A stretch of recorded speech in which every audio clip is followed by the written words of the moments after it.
এগুলো কি সরকারি না বেসরকারি? এগুলো জিআর প্রজেক্টের। এগুলা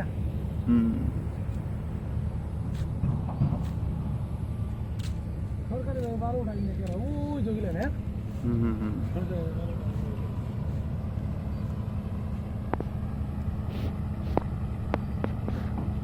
নদী দেন দেখে কিন্তু এই দিকে গিয়ে